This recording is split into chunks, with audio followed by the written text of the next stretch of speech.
Do we have the screen on camera?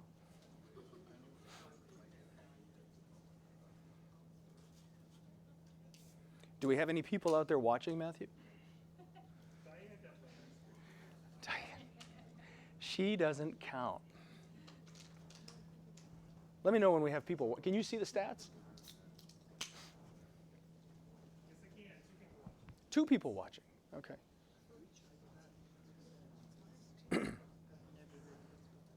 Go ahead and put my mic up then.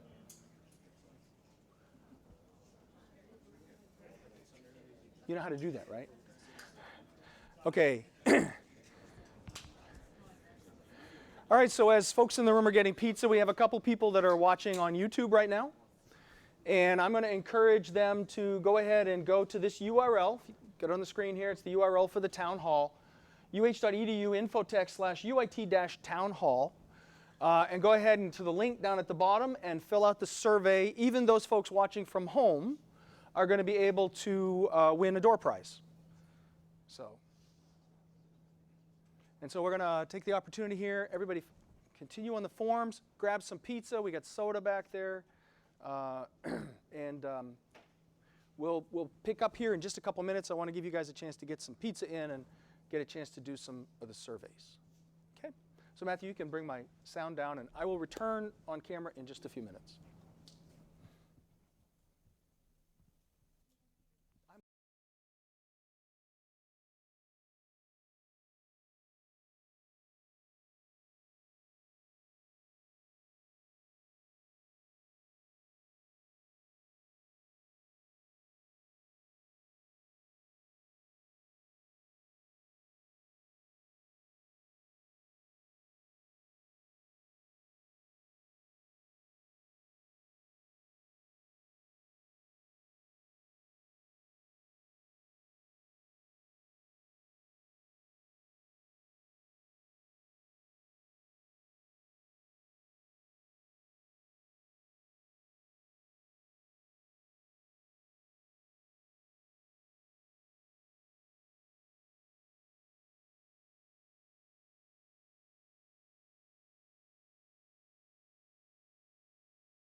Okay. Pizza's not good for a cough.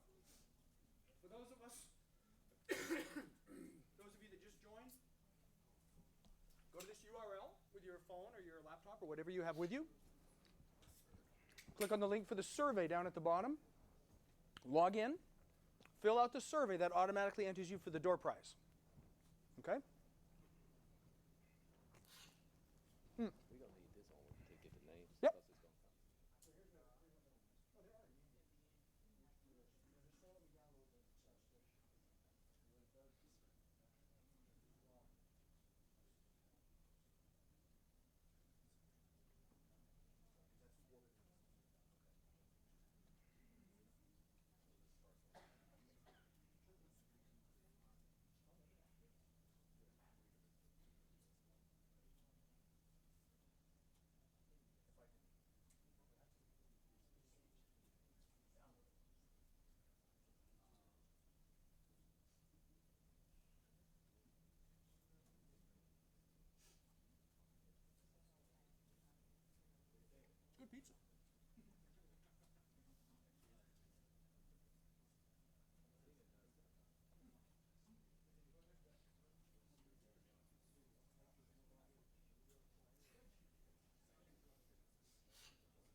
Okay, for those of us that are joining over YouTube and Vimeo, the dozen or so that we have out there, please go ahead to the page if you haven't done so yet.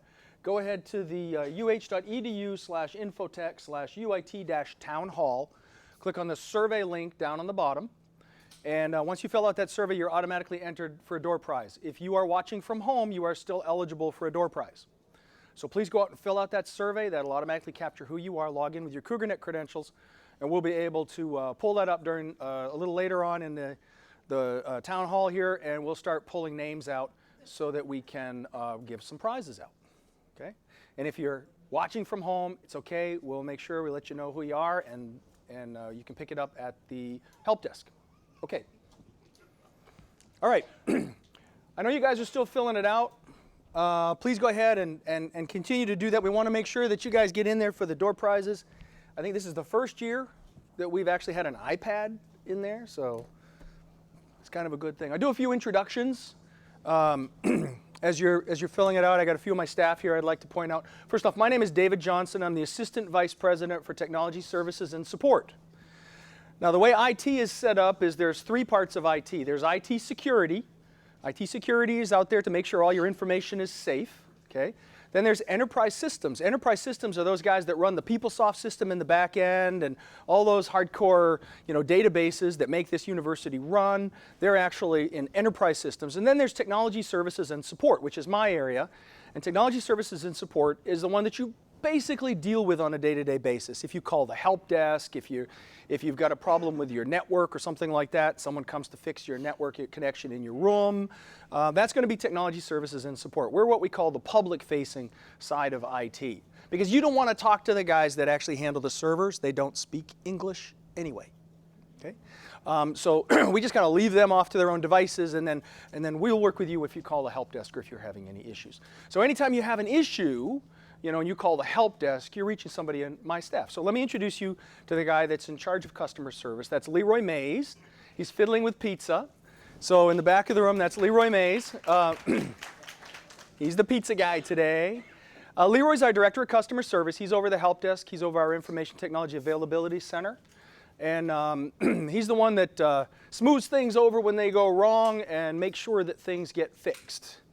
So I'd also like to point out his counterpart here, Rita Barantes. Rita, stand up for a second. Rita Barantes is, she is over our IT portfolio, which is the services that we have, making sure that all that information is out there for you. And she's also over the network, which includes the Wi-Fi network and those data jacks that you find around campus. So Rita is, her group is responsible for making sure that you have connectivity to the resources that you need. Okay. In the back here, I'm going to point out Zena Callier. Zena is, she also brought pizza, so she deserves a round of applause. Zena works for Leroy, and she does faculty support. So she's the one that's working on classroom technology with the faculty.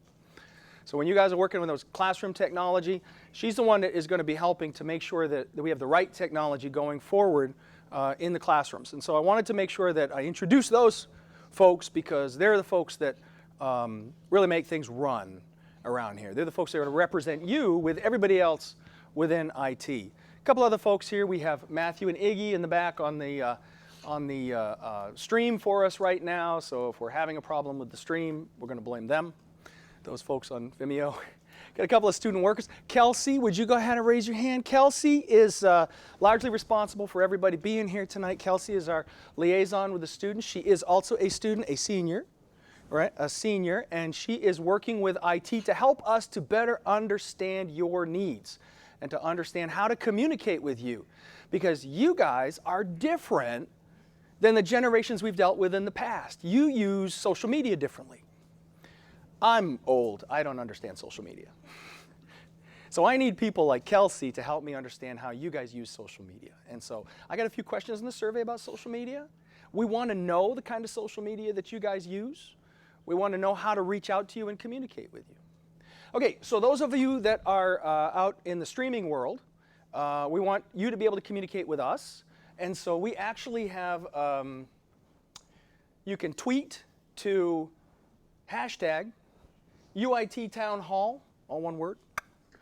and that will get it to us so that we can actually get your questions. So if you have questions or comments you want to make during the course of this town hall meeting, and you're watching the stream at home, you can go ahead and tweet that to us, and we'll get those questions. Matthew, who's actually watching those tweets?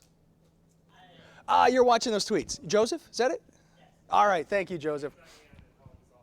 Diane is watching also. Okay, the person that's not in the room with us but who is watching is Diane Triple, who's over our web services. So the website and the various tools that we use to communicate there, that's web services, and Diane is the director of that program. She's not here, but we can wave to Diane. Hi, Diane, at home. So again, if you want to get us some information from the stream, tweet us at hashtag UIT Townhall, and Joseph will call that out to me and let me know if somebody has a comment. Okay.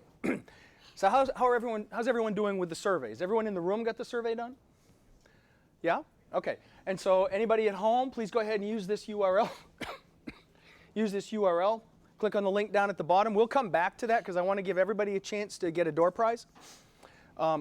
We'll be drawing for those door prizes in a little while. I want to make sure everyone has a chance to fill it out. Do you want to see some of the survey results?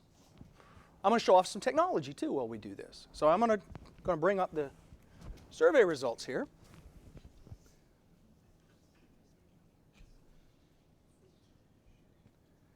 Okay, so what I'm showing you right now, and the survey that you filled out is part of Office 365. Okay, Office 365, you guys all go in there and use Office. Well, what I'm not showing you, just drag it over. Oh, it's extended? Okay. Left or right? I had it the first time. Over here? There we go. Hard on the neck. Okay. So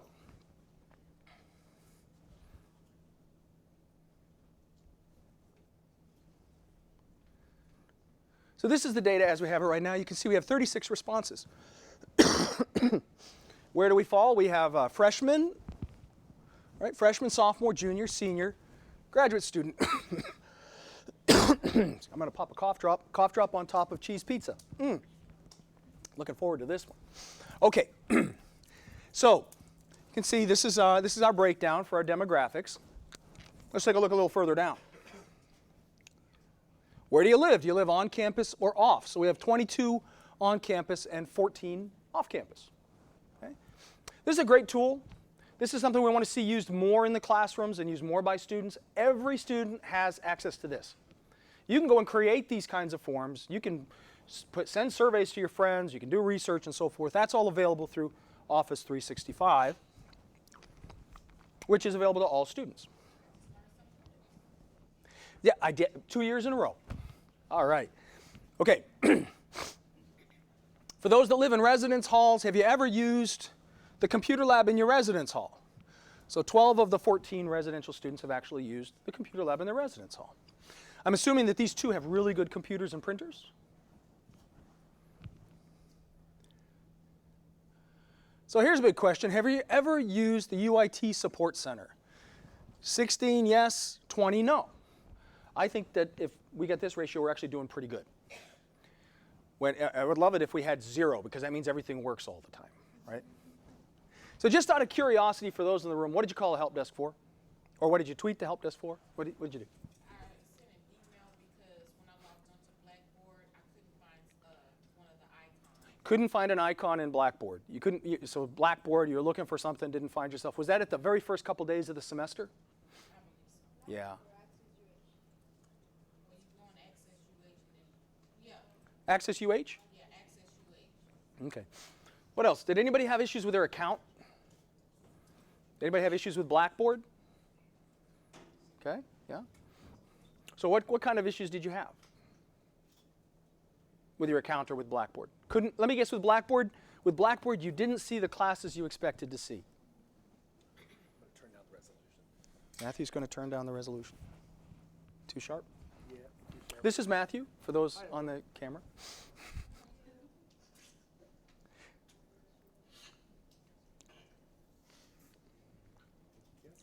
So this is very informal, as you can see, as Matthew fiddles with the computer. So if anybody has any questions, feel free to ask as we go, because we got plenty of time. We got plenty of pizza, plenty of sodas. So what was your question?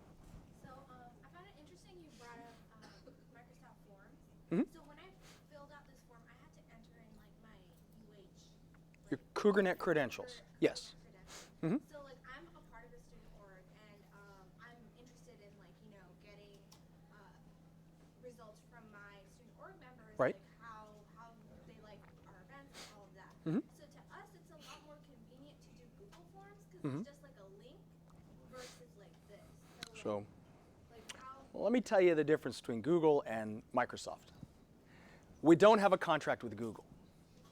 We do have a contract with Microsoft. The reason we have the Microsoft contract is there's a couple different reasons. One of them is by having the contract with Microsoft, we have Office and everything. You can download 5 copies of Microsoft Office Suite onto 5 different machines. Cell phone, laptop, PC, whatever desktop, however many computers you have, you can download Microsoft Word and everything. You don't have to pay for that. Okay? So that's one of the reasons is that is the most commonly used productivity suite in the world. And so that's one reason. Another reason is that we have great concerns for privacy. We have 15 petabytes of possible data storage in the Microsoft cloud. That means nothing to all but 5 people in this room. Okay? 15 petabytes is a huge, huge amount of data. That's libraries and libraries of data that can be stored in Microsoft's cloud. So that's a huge amount of data. There's also other things we can do to process that data all in Microsoft's cloud. So we have all these Microsoft resources there. Microsoft is certified for their privacy. Okay? So if you put something in Microsoft Office 365, if you store it in SharePoint or if you store it in your OneDrive, okay, no one's taking that, no one's using that to target advertising toward you. Okay?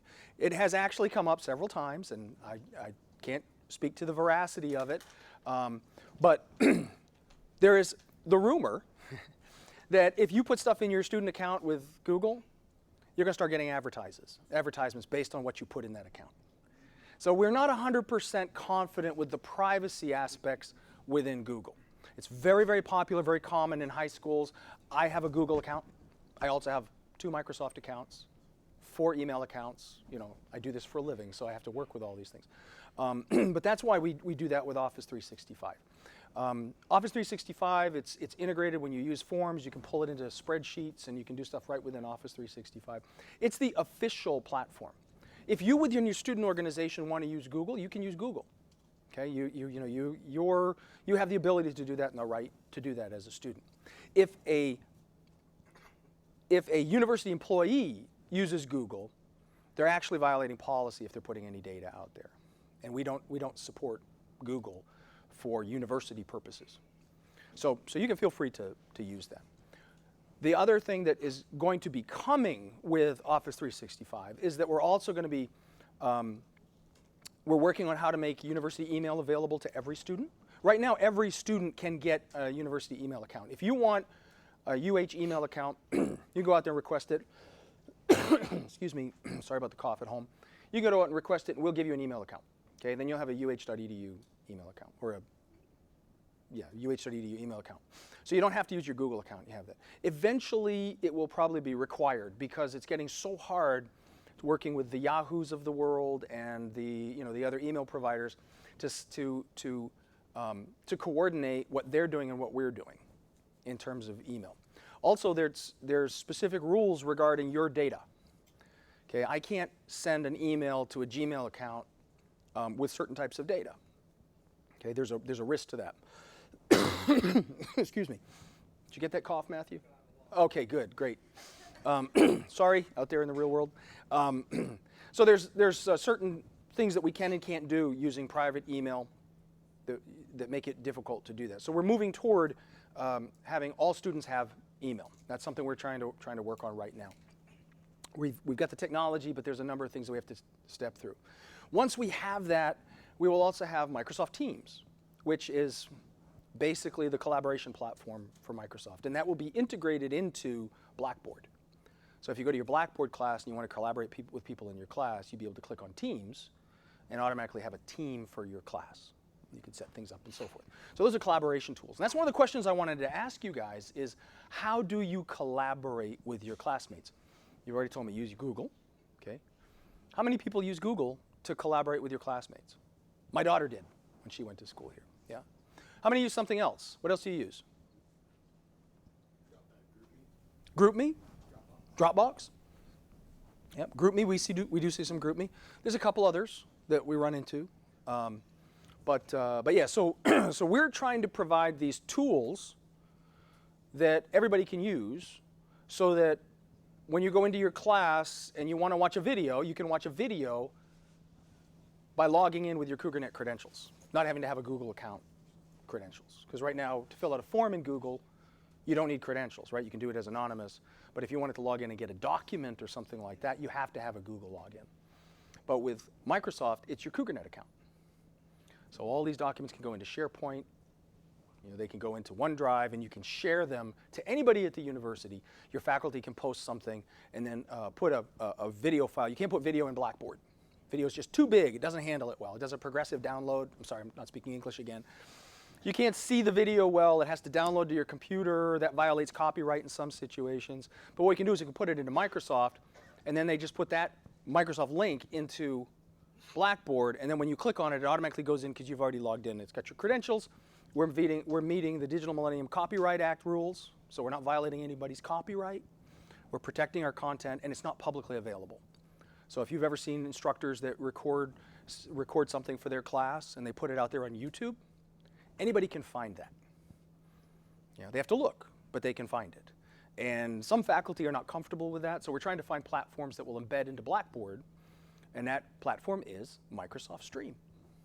As a matter of fact, I can actually record in Microsoft Teams, and it automatically saves it in Stream, and then I could actually send that out to all of my students all in one step. So from a faculty perspective, that's a workflow that we are trying to achieve. We can't do that with Google. Google's also very expensive for universities. It's another factor, I'll be honest. So we can't do both. We have to choose one or the other. Okay. Other questions? Yeah.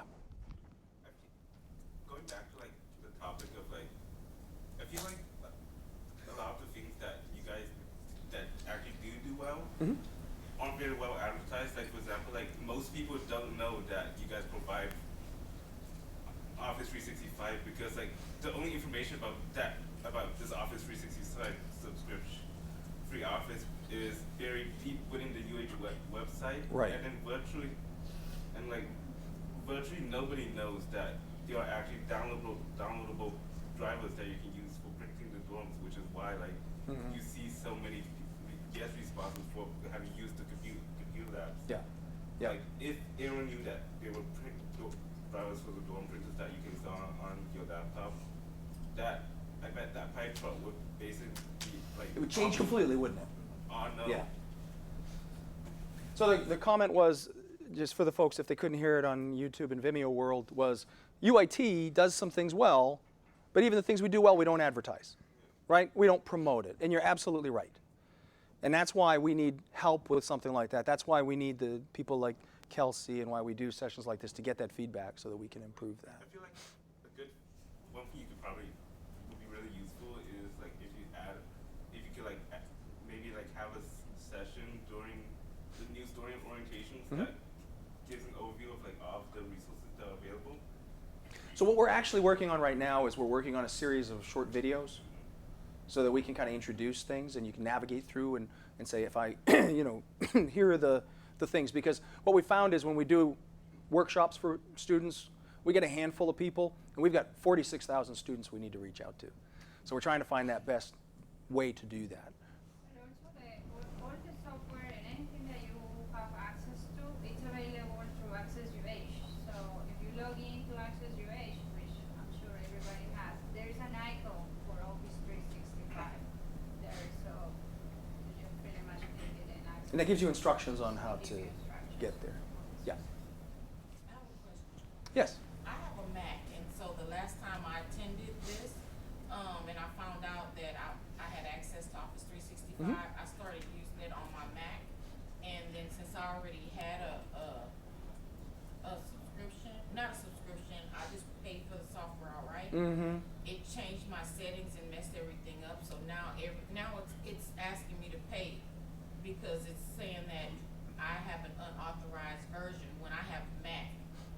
Right. Office for Mac. Well, what I'm going to say, I don't know what to tell you that other than that gentleman right back there.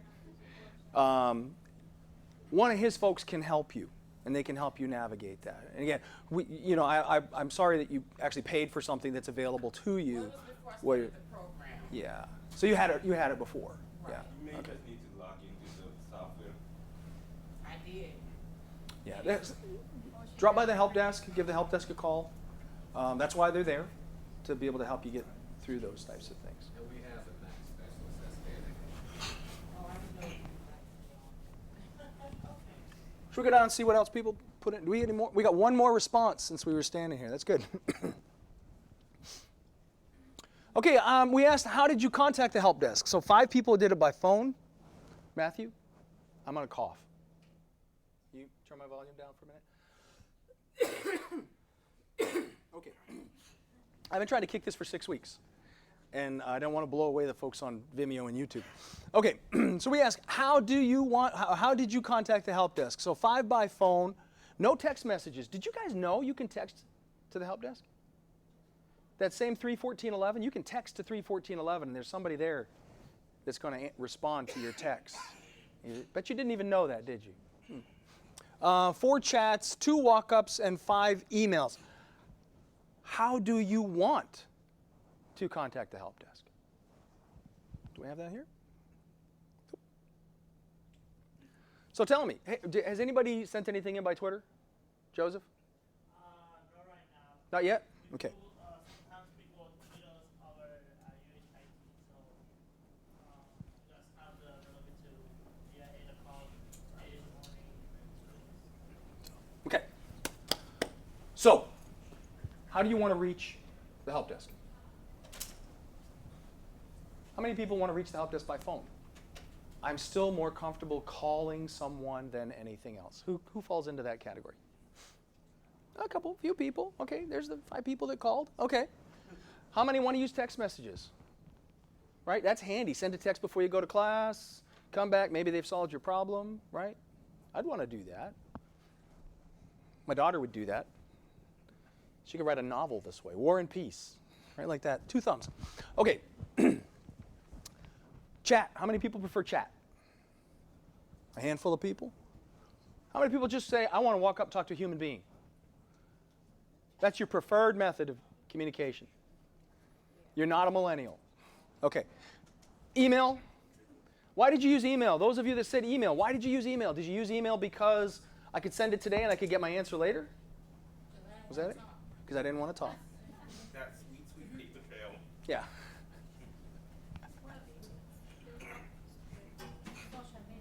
Social media, yeah.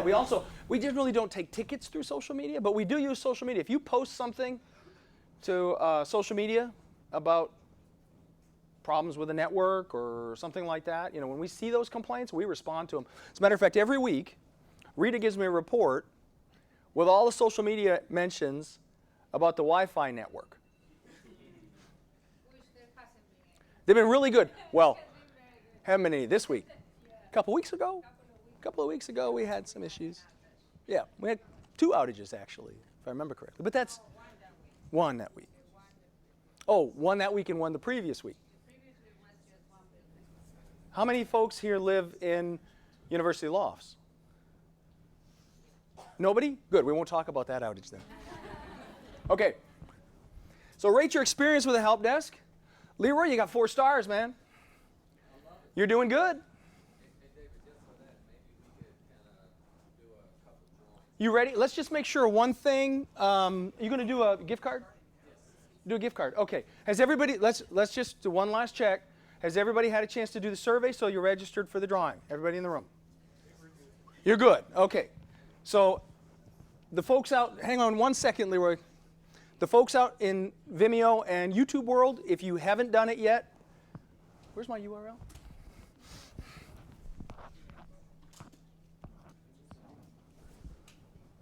Okay, the folks out in Vimeo and YouTube world, uh.edu infotext/UIT-Townhall. And make sure you go ahead and fill out that survey, but we're going to go ahead and do a drawing anyway. So Leroy, have you pulled a number out of the hat and figured out who it's going to be? Yes, the name is Luke Parnell. Luke Parnell. Who's Luke? Luke Parnell? Yeah, go ahead. He's got a gift card? Yes, we have a Gift card for Luke. What kind of gift card is that? This is an Amazon gift card. Amazon. And we're gonna do one more too. Okay.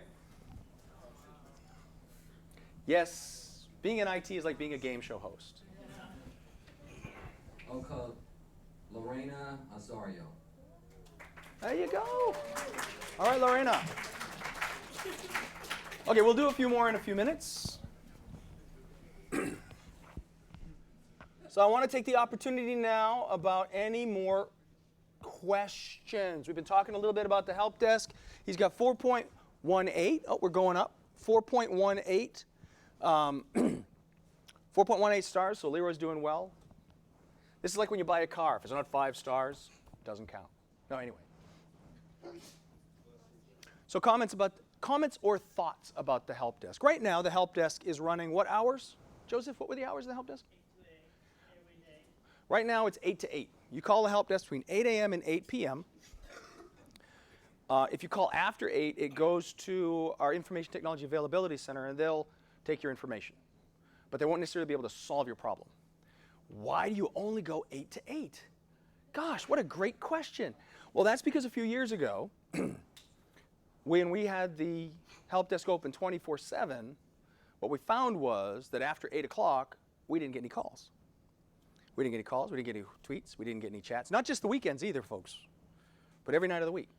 There was almost no contact. Now, things have changed in the last few years. It's a lot more online classes, a lot more people working at night for those online classes. They got midnight deadlines.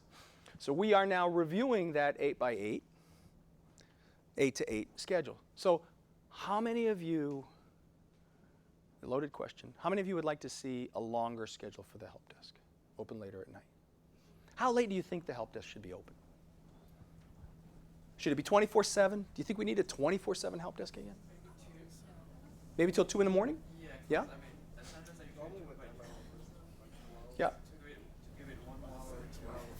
Yeah. So we're basically running on HEB's schedule at that point. Yeah. So wee hours of the morning. Get past midnight, get us through that stretch, and then go from there. What do you think, folks? 1 a.m.? 1 a.m.?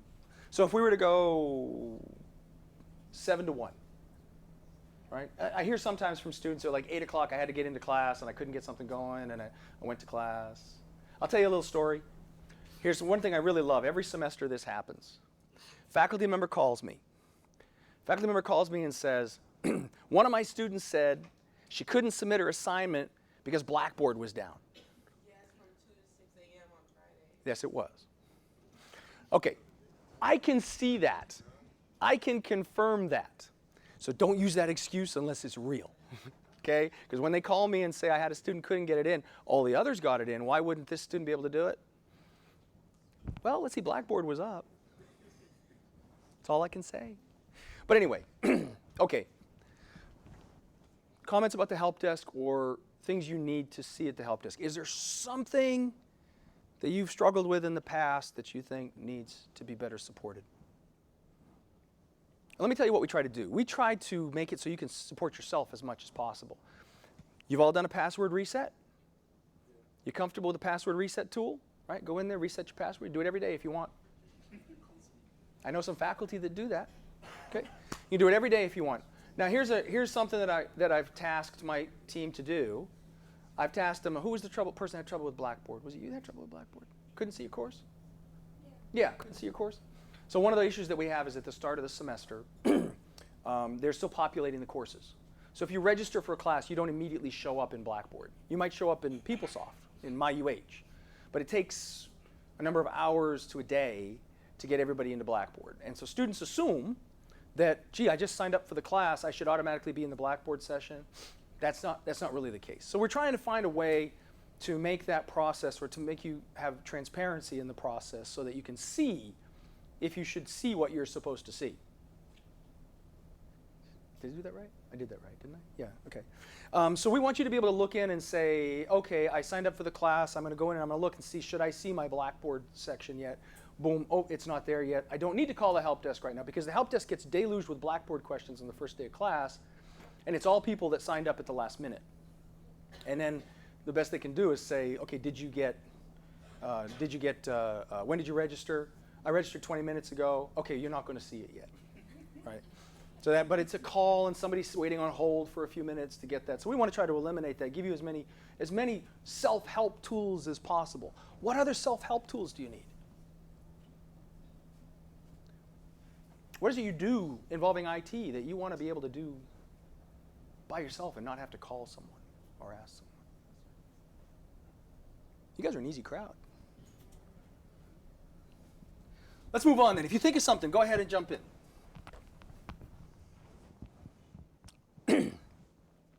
Here's a question for you. How many of you have ever used Cougar Byte? Cougar Byte. You familiar with Cougar Byte? Cougar Byte down in the basement of the library, across from the IT office there. You can go in and buy accessories. You can order computers, so forth. So I asked you, how important is it to have a place on campus where you can buy computer accessories and have computers repaired? 15, thank you. That's important information for us. We review this every year to determine whether or not we need to have a store on campus. We just renewed with Cougar Byte. It used to be in this building, for those of you that are new. It used to be right out here where that sandwich shop is, across there. But apparently the sandwich shop was, more people wanted a sandwich shop than they wanted their computer repaired. So we now have it over in the basement of the library. Very important, somewhat important, not important at all. That's good information to know. Thank you very much for filling that out. Here was the question. Here's your printer question, right? When I need to print, I do it at home or in my room, computer lab in my building, computer lab in the college, the library.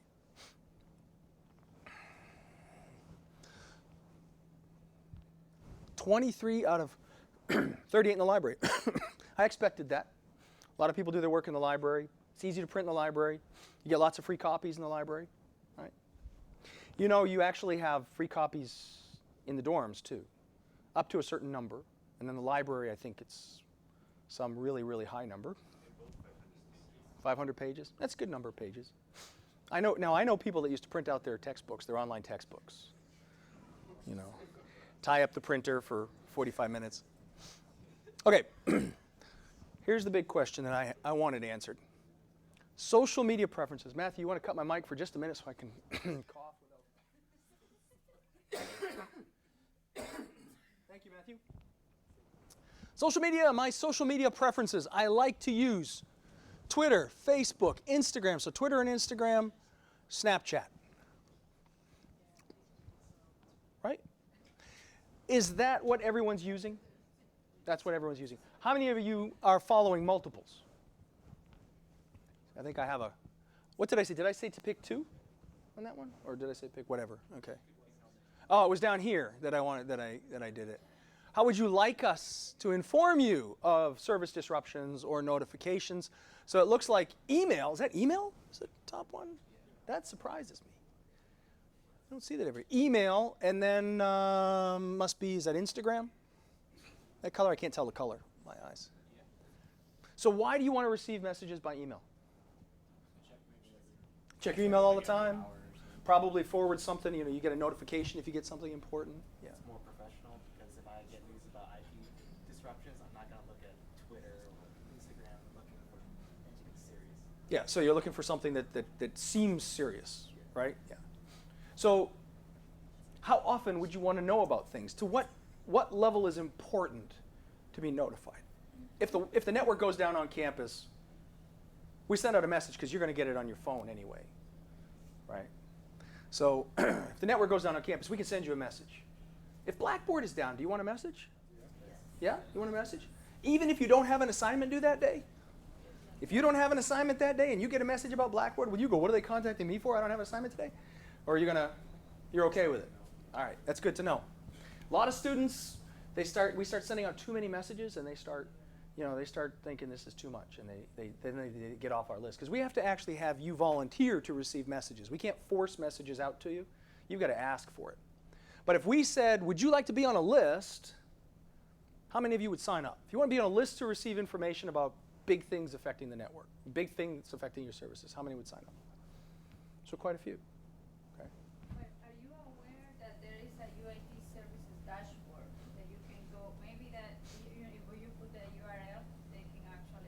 That's right. You can see that now. So I'll bring it up. We'll show it to you. So the question is, do you want it to come to you, or do you want to go looking? That's the question. You want it to come to you? So right now,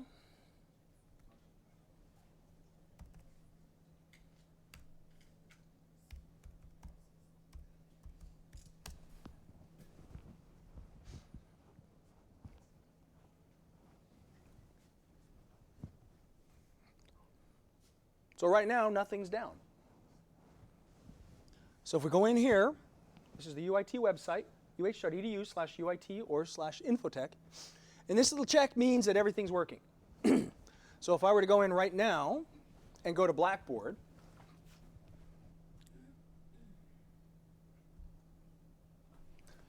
that's going to tell me that Blackboard Learn is up, CSATs, employee training, faculty course evaluation, media sites. So if you can't get that assignment submitted, you can actually go to the UIT website and pull that up. Matthew? On the UH Go, it's on mobile app as well. Yes, it's also on the mobile app. We'll get to that in a moment. So right now you can go in here and you can see the status of what's going on. And you can actually, if you really want to dig, you can find out exactly what it is. Okay? This is not going to give us anything because everything's up and running, but sort of a status dashboard, so you're going to see this is going to tell you exactly when something is down. So if we were to go in here and go back a few days, we could find when Blackboard had its last outage, right from this site. So please feel free, jump on that, and if you're using the UH Go app, you can see it there as well. But we're going to take into consideration the idea of email for students that want to get on a list. Usually when we do that, we see a lot of students sign up real quick, and then they kind of trickle away. They unsubscribe as they go along. But fortunately, we don't have that many outages. If you look at the statistics, what's our goal, Rita? 99.9% uptime on these services. And we've been hitting it pretty consistently. So that 2 hours here, that 2 hours there is, you know, in the grand scheme, it's really important for that 2 hours, but in the grand scheme of things, we really don't have that much in the way of outages. So, any questions? I'm going to stop for a second, see who has questions as we go about how you receive information from us, what information you want to receive, what do you want IT to communicate to you? More pizza? That's what you wanted? Yeah? Okay. All right. I have a question. Yes. So I'm able to view the Q&A answers from this dashboard regarding my problems. So this is something about the questions and answers from this Q&A. Are they able to see the questions and answers from this Q&A? The question is this Q&A today? From the dashboard regarding. From the dashboard. Well, so if you go to the UIT website, you can actually do a search through our knowledge base, and we have questions and answers there. Do you think that's where we're going with this, Joseph? I think so. Okay. So on the UIT website, or excuse me, on the help desk website, you go in there and do a search, and through our knowledge base. Now, in the spring, we're going to start rolling out a new ticket system, which is going to have an embedded knowledge base. You'll actually be able to read the knowledge base and submit tickets. We're getting to that, though. Okay, so this is good information. Thank you very much. All right, I always like to ask this question. Does anybody know why I asked this question? Because that's what consumes most of the bandwidth. How much bandwidth you're going to use? The biggest consumer of bandwidth on this campus is, anybody want to guess? What do you think? Streaming. Netflix. Netflix is the biggest consumer of bandwidth on this campus.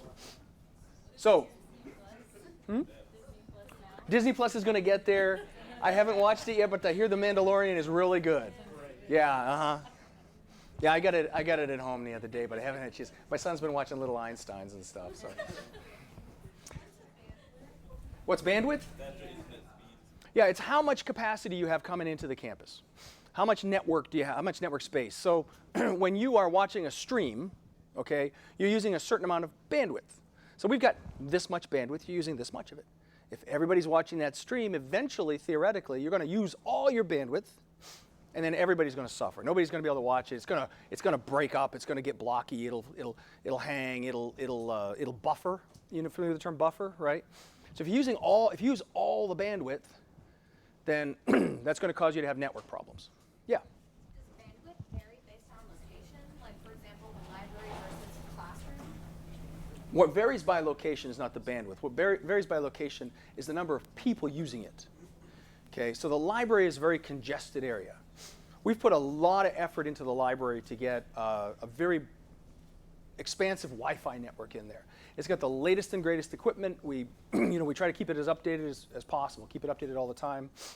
We've got, anytime we hear issues of bandwidth issues in the library, Rita sends out her Wi-Fi team and they look into it because we know there's so many people in there. But for all intents and purposes, Matthew, I'm going to cough. Okay, thank you. Hopefully I'll get over this someday. Bandwidth is pretty much the same all over campus. And if you're on the Wi-Fi, then we have a minimum standard that we try to meet. So the minimum standard we use is 5 megabits per second. Okay? What does 5 megabits per second get you? Well, that gets you a high definition stream and to be able to check your email, browse the web, and so forth all at the same time. That's the minimum standard that we have. We exceed that minimum standard by the power of 6 pretty much everywhere. So we're doing 30 or more megabits per second all over campus.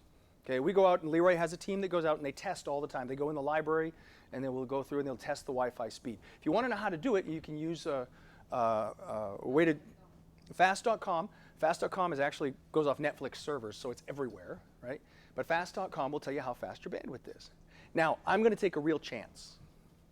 And I'm going to show you how fast the bandwidth is for this computer in this room. That's on Wi-Fi, right?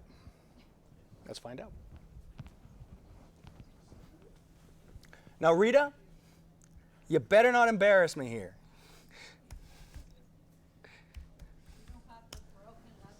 I don't have my broken laptop. This is not my laptop. Okay.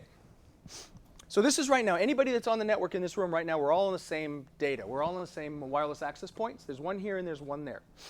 Each of these wireless access points can put out a gigabit per second. Gigabit per second. Okay, so 58. What does 58 equate to? 58 is what this machine can get. If we all hit enter at the same time, we're all going to use bandwidth simultaneously.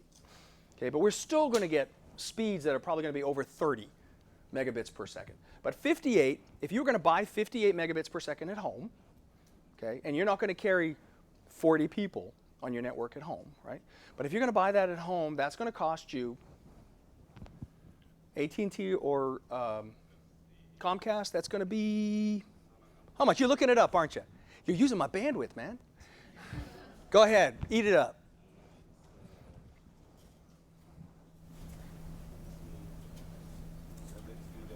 $60, I'm thinking. Okay, so you can get 75 megabits per second for 30 from Comcast. Mm-hmm. For 1 year, and then it jumps up to 65. I know this. Yeah. So what does that equate to? Basically, you can do anything on this much bandwidth. Okay, there is nothing you can't accomplish with this much bandwidth.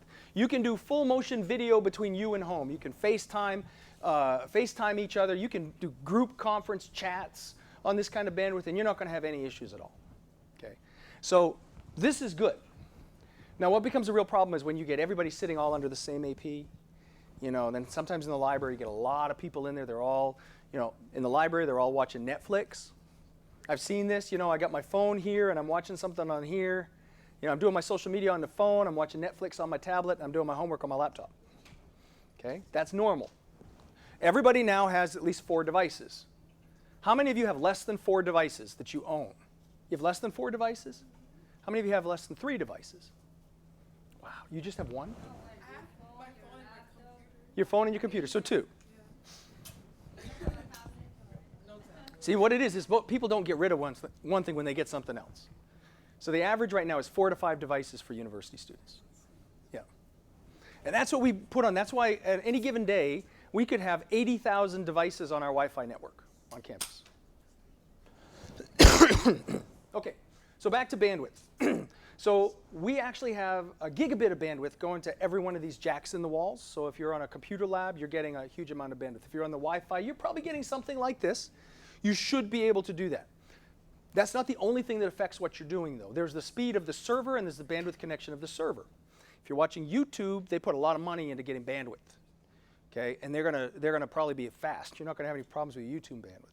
But if you're watching on somebody's private server, or you're watching something, or downloading something that's coming off a server that gets a lot of action, it could be that server. It may not be our bandwidth, because well, let me tell you about one night in the Fertitta Center. So the very first basketball game in the Fertitta Center. We have Wi-Fi in the Fertitta Center. We provide the Wi-Fi in the Fertitta Center. We had, during that one game, we had the equivalent of 35,000 song downloads in one night. We had 5 people doing FaceTime video at the same time. So they were basically FaceTiming the game to their friends, because we can look at the data and we can see this, okay? We can't see what you're doing. We don't know who you're talking to, but we can see on the network it says that there's the protocol of FaceTime. We can see that people are browsing the web. We can see that people might be streaming or something like that. We can't see what you're doing. Okay, let's be very clear. And even if we could, we wouldn't. We would not be allowed to. My daughter went to school here. Trust me, if I could spy on her that way, I would have. I couldn't, and I'd have gotten in trouble if I did. Okay, so I spied on her in other ways, but that's okay. That's what dads are all about, people. Yeah. Okay. Anyway. So the equivalent of 35,000 song downloads, if you were to do that on your phone, do you know how long that would take you? 35,000 song downloads? Do it on your phone over your LTE? That would take you months and months and months to do. So we have a huge amount of bandwidth coming into the university. We have a huge amount of bandwidth traveling around the campus. We have a large amount of bandwidth going to each building. But then when you get to this point right here and you get to that data jack on the wall, it starts to reduce down. So if you experience bandwidth problems, have you had trouble in the library? Yeah, when it's really congested, sometimes I feel like the internet's kind of lagging. Okay. So, Do not hesitate. yeah, Yeah. I was on the 2nd or 3rd floor. That's where there's the most people. Don't hesitate to communicate when you have issues, because we can't necessarily see when the bandwidth is struggling like that. So if you have problems, reach out to the help desk. Okay, and let them know. Just send a text message to the help desk. You can do that, 31411, send a text message. I'm at this location in the library, or I'm at this location, I'm in this classroom, and I'm seeing bandwidth issues. And if you really want, you can go to fast.com and you can test it and say, I'm getting so many megabits per second. And if you do that and you get something like this, it's probably not our network that's causing the problem. Probably something else. But we'll look into that too if it's another service from the university. So let me ask this question, Wi-Fi. Everybody has Wi-Fi devices now. Is there any place, I asked the question further down, let me get it. Is there any place on campus where you don't have Wi-Fi now, but you want it? Outside. The bus. That's actually, we've had conversations about that, putting Wi-Fi on the bus. It's done on some buses. We have to work with parking and transportation about that sort of thing. But that's not the first time I've heard that, so we're going to keep that on our side. So just to go back, these are the things that people prefer for browsers. So what is it? Netflix, Hulu, and Amazon Prime. I have these.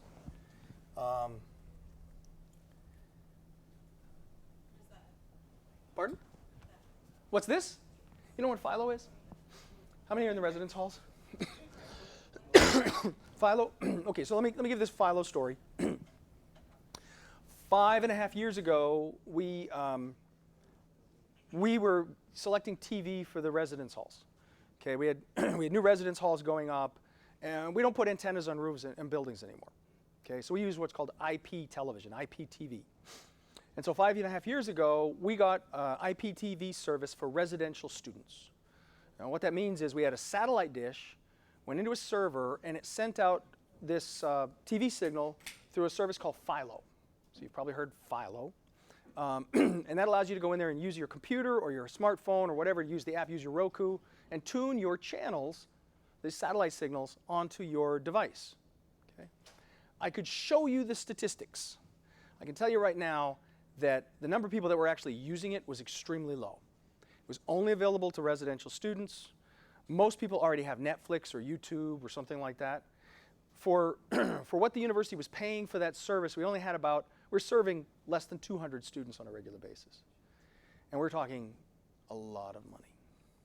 And so what we did when the contract ran out is we went over the numbers with Residential Life and Housing. And Residential Life and Housing said, you know what, instead of pulling down that satellite signal, because most of the cost is the satellite. It's not how we get it to you over IPTV, it's a satellite. So instead of doing that, we took another antenna and pulled off all over-the-air channels. So right now you've got local ABC, NBC, CBS, and so forth. And in fact, when people still had the satellite, more than 50% of their viewing was local channels. So they actually weren't using it. The rest of it was ESPN and CNN. Okay, and that's what everybody misses is ESPN and CNN. But we took over-the-air channels, we put them onto the TV system, and we send that out because in many places, people don't have TVs with antennas anymore to pick up the signal. So now you can watch CW, you can watch those other things that are available over the air. Now the advantage to doing that is we were able to save a lot of money. And as a result of doing that, we're now able to upgrade the Wi-Fi in 2 residence halls this year. And we're hoping to finish the upgrade of the remaining residence halls. This is student housing money. Then you can use that with all of your Rokus and, with your Netflixes and Primes. Netflixes, is that plural? Is that right? With Netflix and with Amazon Prime and those. So we chose, instead of providing a service which is very expensive for a handful of students, to instead upgrade the Wi-Fi throughout the residential areas on campus. And when we did that, we were able to take that IPTV signal, and instead of just sending it to residence halls, now anybody can get it. So if you want to watch local television when you're in these buildings, you can actually go to Philo. Leroy, is it uh.philo.com or philo.uh.com? That's correct, uh.philo.com. You can go in there, you can log in, and you can watch local TV channels through your computer no matter where you are on campus. You can't watch them off campus, but you can watch them on campus. I feel like a major reason why not many people use Philo was my experience was that Philo, even though like we had the bandwidth for it, Philo wouldn't deliver very high definition streams. That wasn't Philo, that was the satellite. We weren't able to put, so a lot of the channels on the satellite at the time were standard definition. And when you take standard definition and you turn it into an IPTV signal, and then you put it onto a big screen TV or onto one of these new computers that has a really clear image, that makes it very difficult to see. So we didn't get good quality. Now we're doing an upgrade of Philo in January, and when we do that, we're going to be increasing the number of high definition channels. But since we're pulling things off the air, not all channels are high def. So not everything will be crystal clear. But that's because that's how we receive the channels. And then like you mentioned that like you guys asked the satellite in favor of upgrading the Wi-Fi. However, for some reason the Wi-Fi bandwidth, like in previous semesters, we could pretty often pull 100 meg plus bandwidth numbers, but then like nowadays It's going to the stream so they can hear. So I don't have to repeat what you're saying. Yeah. So you said that you asked Philo in order to upgrade the Wi-Fi. No, we kept Philo. Yeah. We shifted to local programming rather than satellite.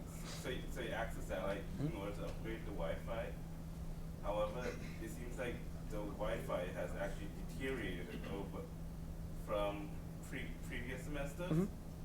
So first of all, in previous semesters, no matter where you were, you could almost always pull 100 meg plus bandwidth. However, nowadays, if you're lucky, you can pull about 50-ish, and if you're unlucky, you're pulling about 15.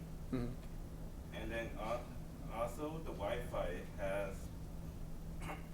has been experiencing a lot more micro stutters or micro outages where like connections will drop and for a few seconds, and you can see it if like you're running a ping code to monitor the connection of the So what residence hall are you in? I'm in Coon Place, however, You're seeing it everywhere, yeah, is what you're everywhere, saying. all Yeah. across campus. Okay. So there have been a number of issues a couple of issues at the start of the semester, which a couple of weeks ago we had some issues. As I didn't say because nobody here lives there, but University Lofts had an issue. University Lofts and Cougar Place are the older technology. Cougar Place, Yeah, there are several buildings on campus Yeah. that are here in Arizona. so we have two generations of technology, or two manufacturers of technology. The manufacturer that we were using 5 years ago has gone out of business. Technology is no longer supported. So we're working very quickly. And one of the reasons we made this change is because we needed to do the upgrade to Calhoun Lofts, or excuse me, University Lofts, Cougar Place, Cougar Village, and Moody, right? Yeah, Cougar Village and Moody. Those are the ones that still have the old technology. So if you're in Cougar Place right now, you're running on an older technology. You're scheduled to be upgraded in spring break. That's what we're looking at right now, is to upgrade in spring break. University Lofts is going to be in late December. We're going to be doing the upgrade. So we're working to get those things upgraded as soon as possible. As for other locations on campus, I'm going to turn that over to Rita to have her take another look and make sure that stuff is working properly. We were seeing some issues where if you're connected to UH Secure, it would drop you off. Yeah? You guys saw that? That was this bug that we had. Then the main issue, like if you were in a residence hall after certain hours, it would just go down to like 2 to 5 megabytes. That's the issue that we've been having, is that when everybody would get on the network all at the same time, it would cause problems. I get it, it's a lot of congestion, but Are you still seeing it now? I moved out of Moody, so like I'm not really. Ah, okay. I live in Bayou Oaks, and not really. Okay, and that was in Moody? That- Yeah. Bayou Oaks has Aruba technology. That's the new technology in Yeah, Bayou it Oaks. works. It works. It works good. Okay. So yeah, we are trying to get those locations that have the old technology. We're trying to get those upgraded as quickly as possible. We won't be able to get them all this year. We don't have the cycles. We don't have the time to get them all this year because people live there. It's really inconvenient, you students. Yeah. But anyway, so we're getting those upgraded as quickly as we can. We're continuing to upgrade the academic building. Well, the academic buildings are all done, right? Academic buildings are all with the new technology. But a lot of administrative spaces on campus are still in the older technology. So we're hoping that within the next 2 years, we'll have all of that replaced. I know there's a place in the College of Technology, the study room, Mhm. that barely gets any Wi-Fi there. College of Technology study room. Yeah, Is that the T building or T2? just the T. The first floor? The The first floor, T2, yeah. Oh. So that building is covered 100% capacity, so meaning there should be a very good Wi-Fi. You should be getting good Wi-Fi in that So, space. do you mind submitting a support ticket, or I can give you my information? Sometimes we want to also check the student device to make sure they are connecting to the AC network, because there are two different frequencies that you can connect. The high-speed frequency or low-speed frequency, that depends on your device. And you can configure your device to connect to the 802.11ac, which is the high-frequency network. Yeah, just to recap, because she didn't have the microphone for those people that are out there. There's lots of different things that can cause you to have issues with the Wi-Fi. Okay, your device can cause it to be an issue, or the Wi-Fi can cause it. Those are the big ones. Most of the time when we find problems, when we know the network is working well, other than the bugs that we had the disruptions we had this year, most of the time we track it back to the person's computer. And there's several things you can do to fix that. If you have an old computer, then you're not going to get the kind of Wi-Fi speeds you're going to get on a new computer. And that could be the processor in your computer. You get a slow computer. It's not going to work as well. Yeah, but what you can do is you can get a USB adapter for the Wi-Fi. So you can get an 802.11ac USB adapter. I believe they have them at Cougar Byte. $40 at Cougar Byte. Plug it in, and that should immediately bring up your Wi-Fi capability on your computer. Yeah. So, this is just a question. My laptop does this thing where it like disconnects from the Wi-Fi Yeah. every single time. Like I turn it on, or like just like let it sleep and turn it on. So my question is, I remember like freshman year hearing something about registering my device for the Wi-Fi. Well, that shouldn't make a difference for that. It should actually, what you can do is, on your configuration, you can set it to auto connect. So if it disconnects, it finds the network, it automatically connects. Have you tried that? I've done auto connect. It's just well, like I have to Sometimes like. when your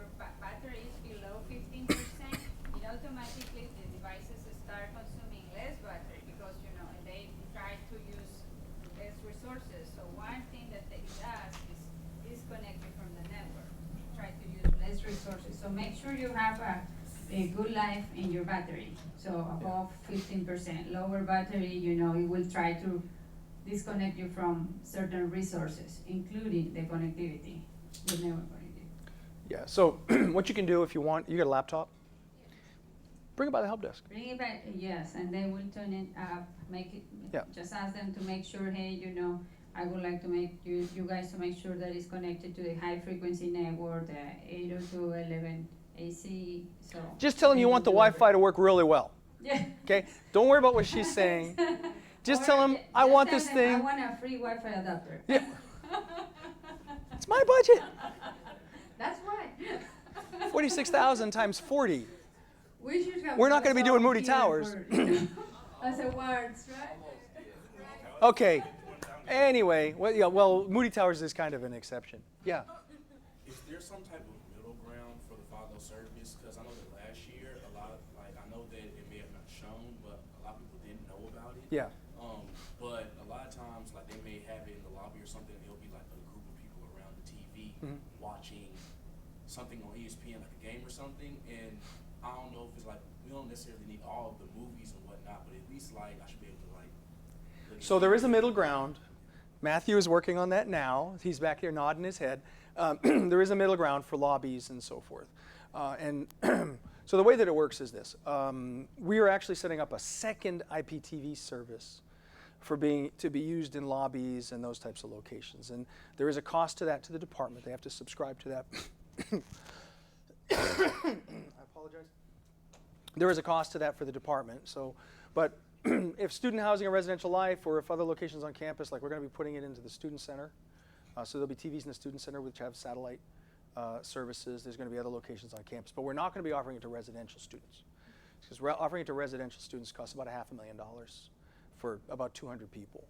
And so that's getting a little bit high. But we're going to be able to offer it in lobbies, and so there'll be places where you can view, you can come and you can see games in ESPN and so forth. And ESPN is also the most common one that people get when they have their own subscription of TV. So most students have indicated that ESPN is really not a factor. As a matter of fact, when we made the change, we actually had, I think, really only one complaint about making the change. But we have heard from departments about, we want to be able to run the game in this room or that room, so to have watch parties and so forth. Yeah, is there any plan to streamline the process of getting your Ethernet jack in your room activated? Getting the jack in your room activated? Like the Ethernet jack for the wired network? Well, depends on where you live. Okay, if you're in Calhoun Lofts, there is no wired network to the residence hall. You're in Cougar Place. Yes. Cougar Place. Yes. Yeah, it should be active. No, so when I moved in, mine wasn't activated, and I had to go through various hoops to get it activated. Mm-hmm.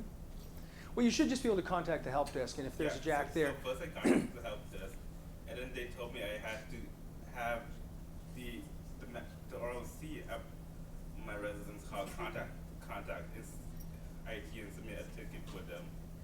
So then I had to go to the. You got bad advice.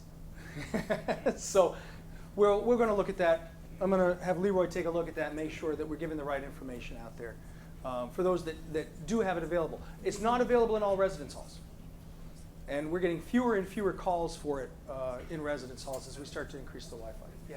Okay, talking about TV channels, I know that I subscribed to Philo for 2 years. I'm a junior right now, and I use HBO, and there was an additional HBO Go account that Right. all students, residential students, have access to. So I was just wondering, when you take out the Philo, is the HBO Go account still not valid? So let me give you some insights into that. AT&T bought HBO. And as soon as they bought HBO, they pulled it off of everything. It was no longer even available to us when the contract ran out. So there was no way we were going to be able to renew HBO Go. So that was something that just came off the table. That was a service that there's nothing we could do about it to get it back, other than get a subscription for every student, and that is just not feasible. We had HBO Go with our contract because they threw it in for free because the same people that owned the satellite owned HBO, and then AT&T bought both of them, and they just started taking everything apart. And now, if you get IPTV services from AT&T directly, if you get Sling or you get YouTube, right? You're paying about $40 a month for your service. If you get it from AT&T, they're talking about charging like $123 a month, which puts it up at cable TV rates. Yeah. Yeah, so AT&T is, since they purchased that stuff, they've made it very difficult for us. The environment in TV is changing dramatically. More and more stuff is available. Matthew has been calling these providers to see if we can get more channels and more premium channels, and there's just no mechanism for it right now. There's no mechanism to offer something to students in the residence halls or even to faculty for the university to order. I can't go out there and order you HBO. It just doesn't exist. The FCC doesn't allow it to happen. So we're working within these restrictions of the FCC and other federal organizations that have set these rules up. But we keep looking, which is why Matthew has to build another whole IPTV system to make it work for us. But you're going to be graduated. But in 3 years, this environment is going to completely change. That's the beauty of IT. It changes so quickly. I've been doing this for 30 years. And I mean, I can tell you horror stories about we buy into a technology and within 3 to 5 years, it's completely gone. That's the nature of the technology. It's getting more consumable, though. We're seeing more and more of the streaming services coming onto campus that the students are bringing with them. Or mom has something at home. You ready to do a drawing? Yes. All right. Okay. First name is Rihanna Dixon.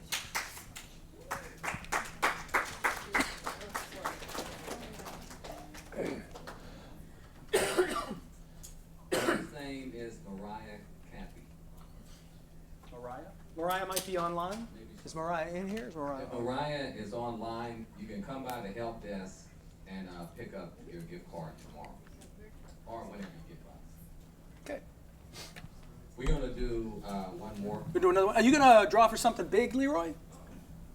Yes, we are. The third one is Tosin and Dolly. I'm sorry, I probably butchered the name, so I apologize. Tosin. Tosin. Maybe that's another person online. Must be. Okay, I'll tell you what we're gonna do too. While we're doing this, we're gonna go ahead and raffle off one of the larger gifts. This is Marisol Alvarado. What does Marisol win? Wins a Beats headset.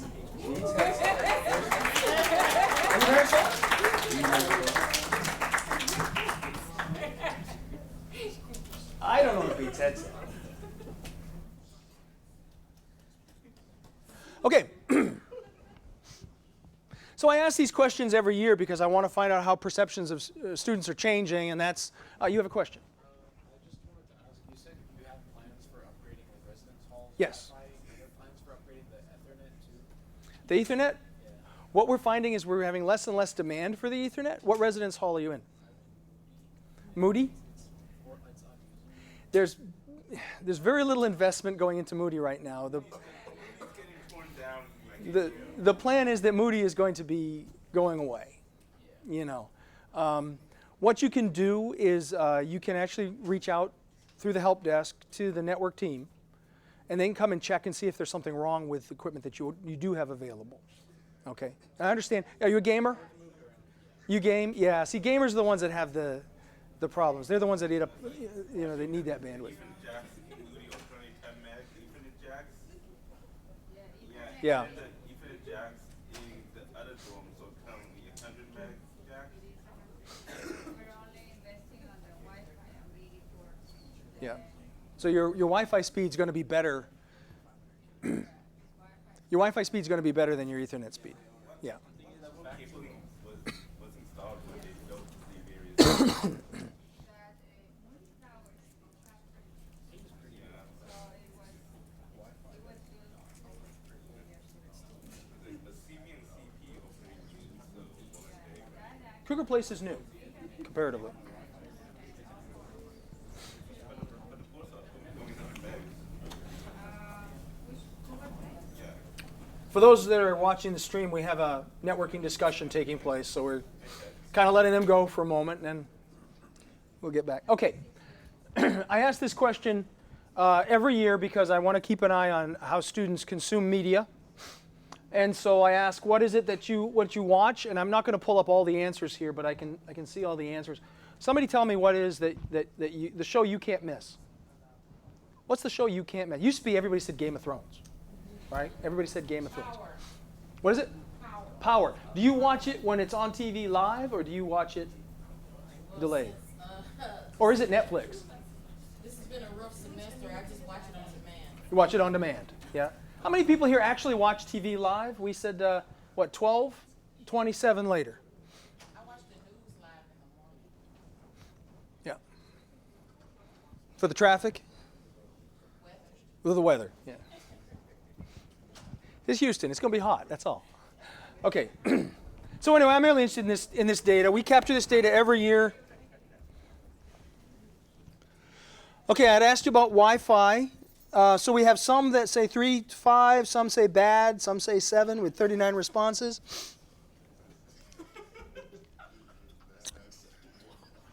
Where would you like to see the Wi-Fi? In front of the SEC building, fixed Moody Ethernet. I bet I know who that was. I don't know if this is possible. Better Wi-Fi service outside. So we actually have been planning on putting more outside APs. How many outside APs do we have now, Rita? Very few. It's like 10 or 15? We have 10 or 15. Every time we put in a new residence hall, we make sure that we put APs on the outside of the building, so we're getting service around the residence halls.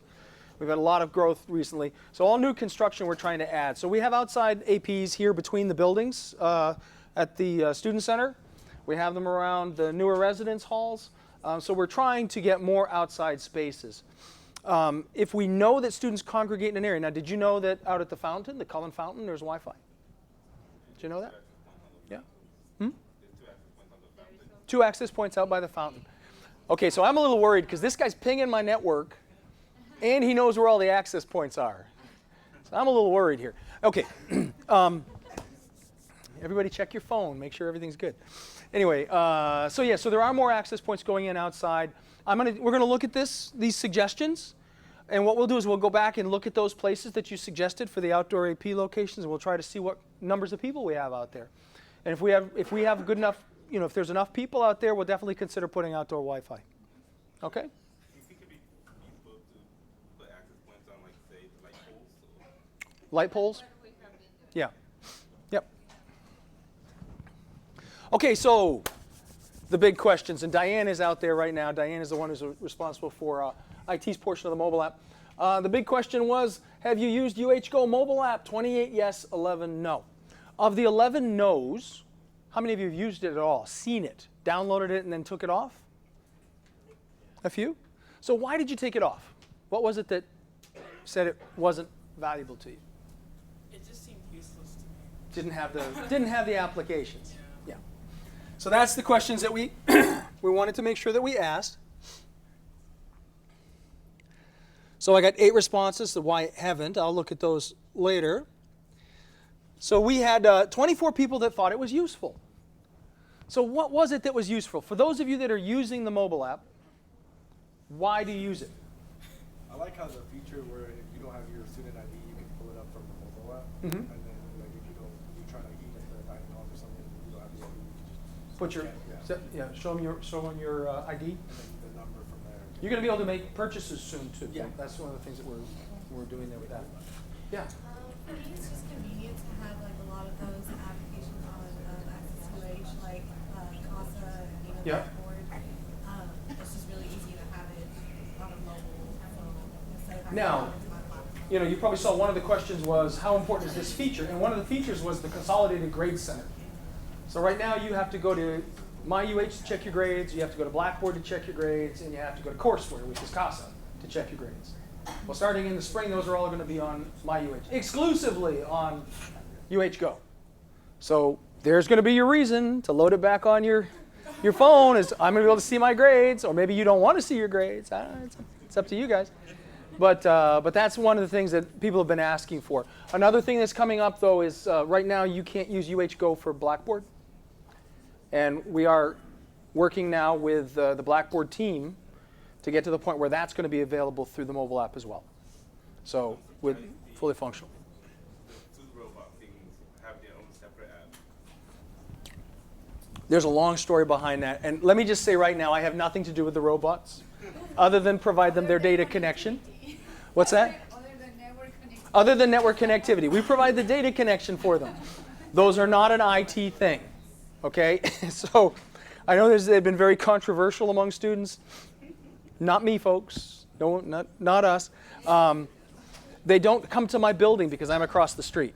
So, you know, I want them to deliver my food. I actually saw 3 of them outside here, and they all kind of got like this. I don't know if you guys saw that on the way over here today, but the 3 of them converged on a point, and they just kind of waited for each other, and nobody wanted to go. I wanted to go out there, lift one up, and move it over, you know. Does it? So is my son.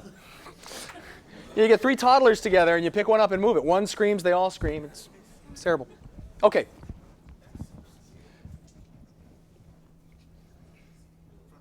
Okay, so I asked why you use it. I asked why you don't. So let's talk about the things that we asked. How important? How important is the ability to see your grades? This is one that's coming. Okay, 4.72. That's the one that we had when we first started talking about creating a mobile app for the university. That's the first thing people asked for. That and Blackboard. I had to shut that was my daughter, by the way. My daughter's 24. She's graduated. My son's 4. She keeps calling, too. With the same wife. Same mom, 20 years apart. Okay. How important is the ability to pay for meals in the... I got to shut this off. Something. Okay. How important is it to pay for meals? So that was 3.82. That is coming also. How important to be able to check in at events with the mobile app? That's another thing. So how many of you are in like a music appreciation or an art appreciation class? You have to go and say that you went to the musical performance. So we're actually, when we do phase 2 of the Cougar card, when we have the ability to pay for meals, we're also going to have the ability to check in at an event. So the way that would work is the faculty member says, I have this, my students are all required to go to 3 concerts during the course of the year. When you go in, you'll be able to scan a code on the wall, and that would say, I was here, and send that back to the instructor to say that you were at the event. So they'd actually be able to see attendance that way. So you're no longer filling out paperwork for the instructor and so forth. You have a question? Same with psychology classes, because they have like a research requirement with like Sona, which is on a separate network. So would that be included in the app? Well, we'll have to see what the faculty. We really are waiting to determine what the faculty need this for. So we actually we put the information out to faculty that it's available, and we asked them what would you like to be able to do. And it was music faculty that came back and said we'd like to be able to have them do attendance at concerts. So as this becomes more common and people start to see what others are doing, then we'll start to see more of those. But it's something that if you want to talk to your faculty member and say, hey, have you seen the UH mobile app? It'd be great if we could use the UH mobile app to do this. Okay, and let the faculty member know, and if they're interested in doing that, then they can reach out to IT or to the marketing department, and we'd be able to look at what the feasibility is of doing that. Now, please keep in mind that when somebody says something, it doesn't immediately turn around and become reality, right? There's programming involved, there's a lot of stuff involved with these things. Are there any plans to bring the UH map functionality into this app? Because currently, every time you open an map, the UH map from the app, it just kicks you to a web browser. It kicks you to a web browser. Yeah, like for example, like if you Right. open a map, it just It's actually going to a responsive page that is part of the app. It's actually, and it should actually be able to give you walking directions and driving directions.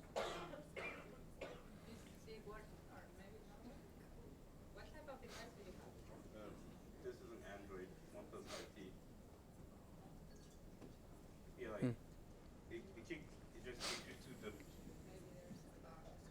it just kicks you to the uh.edu/maps. Which is a responsive page made for the mobile app. It's not native within the app. It's launched by the app, but it's a responsive page design. Many of the pages that are in the mobile app are actually responsive versions of other pages. Rather than build them native in the mobile app, they do that. It's a hybrid mobile app, and a lot of mobile apps are actually built like that. They either pull their information from a website, or they bring a version of the website in that's compatible with the mobile app. In that case, it's a version of the website. If you look at, I'm not sure if we still have the dining information in there, but when we were pulling dining information, we were just stripping the stuff off of another website and importing it in with other information and mixing information together. But if you have ideas of the types of things you'd like to see on a mobile app, we certainly would like to hear about them. How important is it to be able to take class attendance? Are any of your faculty doing class attendance with a mobile app right now? No? I haven't exactly taken that. Some classes do require it. Languages usually require it. Okay, here's a question. I'm sorry, are Yeah. they aware that they can use this feature? The feature technically doesn't exist yet. You guys are getting a preview. Okay, we're on track to get it launched in a fairly short period of time. So it will be coming up next semester as a possibility. Yeah. What about something with like a Google or Apple wallet? A wallet feature? As far Yeah. as like your recruiter card, I don't know if that's something. Well, that is something that's in mind. We're going to be able to make purchases off your Cougar card. So where you would normally use your Cougar card, you'd be able to use the app. Now we're working on that right now. That's what we call phase 2 of the Cougar card. First was to get the ID there. Now phase 2 is to get it to be able to do purchases. And so the first thing that will happen is you'll be able to go to the dining hall and you'll be able to make purchases there in the dining hall. But hopefully we'll be able to do anywhere where you can make a Cougar card purchase, you'll be able to make a purchase with your device. That all depends on the technology at the cash register too. So there's other factors. So that's something we'll see phased in over time, but I have real confidence that that's going to be something we'll see in the not too distant future. So definitely starting with the dining halls. For the attendance for most of my classes, Mhm. it's like you have to answer a question. Yeah. So for the attendance, would you be able to add that feature? I don't know if that's Kind of what I did with you guys here, right? Yeah. Yeah, kind of what I did. Yeah, and some faculty are using that, and some are using a third-party app. Now we're under a directive to eliminate the extra third-party apps and try to do everything under UHGo. Okay, so we're trying to bring all these things. So if you've got a faculty member that's using a third-party app, we're trying to get that third-party app to function within UHGo. So, I don't know if that addresses what you were talking about. What about clickers? Because I know a lot of classes take attendance via clickers, Yeah. answering questions. So would this app be able to bypass that, or would it incentivize professors to use the app versus the So for the stream, and Diane, the question is, could the mobile app be used like clickers for attendance or maybe just for audience participation, for classroom participation? That's something that's been discussed. I have to see where that is on the roadmap, but we definitely make a note that it came up today, so that gives a little reinforcement toward that. And it has something that, we have a long list of things that have been suggested, so we're trying to prioritize that. So that's why I wanted to ask you guys this question, is, what do the students see as the priority? So the question is, how many of you are using clickers now? Did you buy the clicker at the bookstore? Or? Yeah, so Yeah. the thing that is with a lot of freshman classes, the clickers are used. Mhm. The thing with the clickers is you have to buy the physical clicker and then you have to get a subscription. Yeah. So obviously there's a lot of money wasted there, and I feel like as a college student, I'm already broken. And you've already got your cell phone, Yeah, no, right? I walk into class with my cell phone, and I should be able to do that. Yeah, and the thing is, it's as simple as what I just did with you guys, right? I mean, theoretically, you could put a form up like that. That was mobile responsive.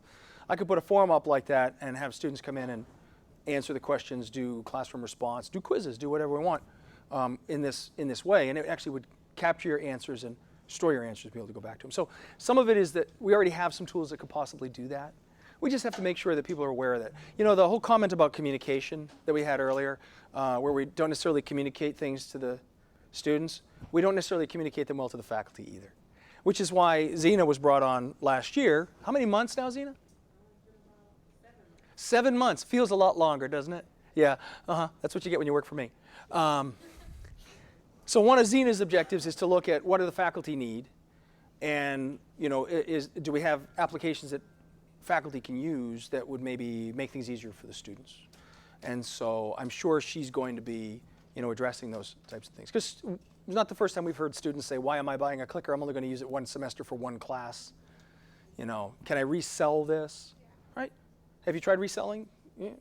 They don't like it because when you get a clicker, you register the Yeah. clicker under your name, and you can't deregister yourself. It's a good gig, isn't it? Yeah. They're making money. Monopoly. Yeah. It's like bookstores. Opportunity is captive market. Yep.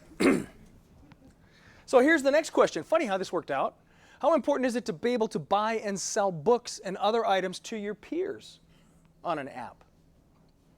Would you like to have an eBay within the mobile app? Would you use it? Would you post your books, or would you post the bicycle that you want to sell or something like that if the only people that could see your posting were your classmates and people within the university community? Would they be verified? Would they be what? Verified? Is that how you say it? Verified? Verified. Verified, yes. Within the UHGO app, only people that are from the university community would be able to go in and use the marketplace. How important would that be?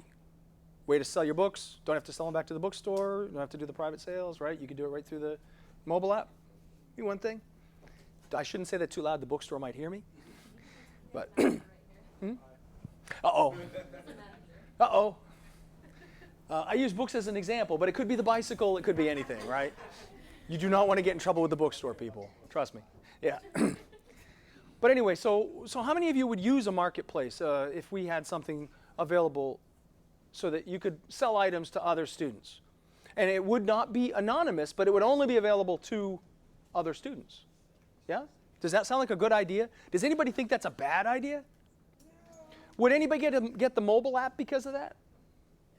You'd get it when you're trying to sell your books, right? Bare minimum, you get it when you're trying to sell your books. Okay.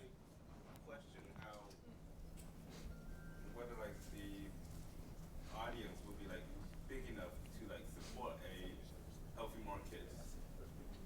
I guess that's what we'll have to see. This is available right now through the provider that provides our mobile app platform. So we're looking at whether or not we want to add that feature. That's why I wanted to make sure I asked the question. And I think we got enough positive response that we could try it. It might not get a huge amount of participation. Students who get first dibs on it, they can post wherever they want, but at least give students the opportunity to get first. Yep, absolutely. Absolutely. Stay within the university community. You know you're selling to your classmates and your peers. Yeah.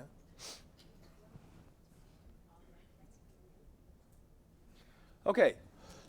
Excuse me. How important is it to be able to receive messages? Is those of you that are using it, what do you think of the messaging app, the messaging portion of the app? Losing my voice again. How many of you check the messages on UHGO? Weather closing. Yeah, that's the time when people look at it, right? They want to see what the status is. What if the messages were customized to you? So, for example, what if it's messages from your college about things like graduation or about events on campus? Would that be something that would be more, something that looks at information about you? I'm a history major, and therefore information for history majors comes to my mobile app. Pops up and says, hey, this speaker's on campus. Or if you're a music major and you want to know the performances, it comes up and says, this performance is taking place on campus. Would that be something that would be of interest? I'm getting nods. I feel like that would still produce like too much like notification spam. I feel like a good Too much spam. like a good balance would be just like having a mirror of your college's list of in the app. It wouldn't be too much spam if you have the ability to turn it off and on. Well, you opt in. That's off. Opt in, Yeah, right? You opt in yeah. or opt out. Yeah. Yeah. And you could also try and set your preferences. So let's say whenever you download the app, they would ask you, okay, what classes are you in? What's your hobby, stuff like that, and you would only receive updates based on what you put in. So you want to be able to customize it yourself. Yeah. Yeah. Because right now, the app can tell what your major is or what classes you're in. So we can pull that automatically, and then you can opt in, so you don't have to enter everything. But if you're interested in, for example, the esports group that does the gaming, right? You may want to opt in for something like that. Yeah. That capability isn't there yet, but we'll definitely put that on the look at list. The other question was, what if instructor wanted to communicate with you? Would anybody want to receive messages from their instructor through the mobile app? Yeah? I mean, it's nice to email my teachers and all, but I also feel kind of out of touch with them. Mm-hmm. They offer up their phone number, but it's kind of like I don't want to Yeah. So, yeah, if I was able to contact a professor and maybe a bit of a more efficient and a way for them to reach me a bit faster, and, Short of you getting text messages all the time from your instructor, right? Mixed in with all of your friends and everything else. Emails are just kind of hard to find it if it comes Yeah. from my professor because, I'm already getting so many emails at once. So if they were to have a messenger app or in the app, some type of message. Yeah, it pops up and gives you a little flag that says you got a message from Dr. Smith and you have an assignment due or something like that, or call me because, yeah, right? Exactly. Yeah. Other folks? Anybody have any real strong feelings about that? Oh, I just have a question. Mhm. I don't use the UH mobile app, but does it have Get Involved on there? I don't believe that's a separate app. That's something that one of those that we want to look at and see how do we bring the two together. Okay, as part of our directive. It's a separate app. Yeah. It's all about the student affairs and also. Yeah. Yeah, that's something we want to talk to student affairs about. See, is it some way that we can bring those together? Right. Yeah. I was something that I mentioned on the survey was like through Get Involved, prospective students message like leadership of various organizations, like student organizations, and I think it would be really convenient for that to be on the app, so that way like the officer can get notifications from students that are just interested, that are not like in the college sense. Get Involved is for all Right. of you University of Houston, so I think that would be really useful for us. Okay. I'll bring that back, and we'll see. We've got a long list. We just keep the list keeps growing, but that's good. It's a good problem to have. I think that's it. Hey, David, can we do a couple more? Yeah, I think we have to. Okay. 7:45. We said we'd go till 8 at the latest. Song Min An. So what does he win? $25 gift card. Gift card?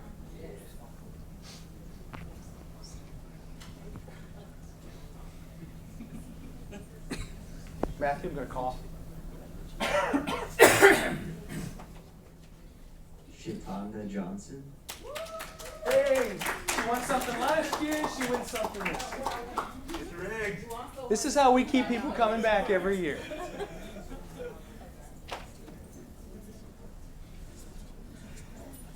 Brandon Manzano.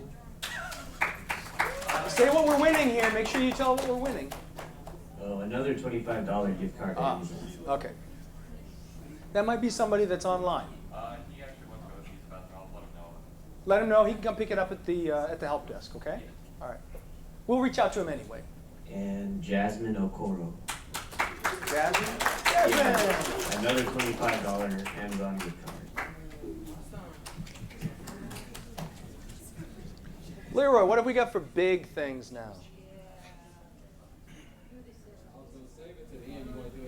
Well, let's do this one more time. We're going to take one more chance here. I want to put the, since I'm through the questions, the one question I had was, and I see we got some, what service or feature would you like to add to the UH Go mobile app? Who's got the next big thing? What do you want to see added? That thing that every student's want to use this because. What haven't we thought of? How about what? Netflix? Satellite TV channels, HBO through the mobile app. I'm afraid that one's not going to happen. Nice try, though. But it is possible that we could look at things like, it is possible we could look at having sporting events happening on campus coming through the mobile app. That's something we could look at. Streaming things through the mobile app, maybe speakers on campus, you could theoretically have it come to you through the mobile app, or be launched through the mobile app where you can log in. Yeah? There's an initiative within our athletic conference to have more athletic events on campus, either put out on television or streamed.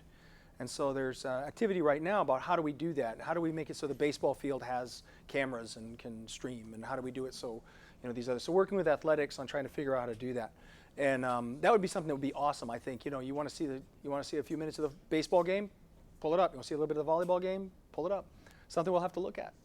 And also, back to what you were talking about with events, I actually think it's a really good idea to have all the events happening on campus. Like, yeah, you can opt out, but having all the events happening on campus in one place as opposed to having to check your email, like, what's the location for this? Or when is that happening? Like, if you can just go to one centralized place and see where everything is. Events calendar? Yeah. Yeah. For everything on campus, because like campus is such a big place and people have different interests that are not necessarily related to their majors.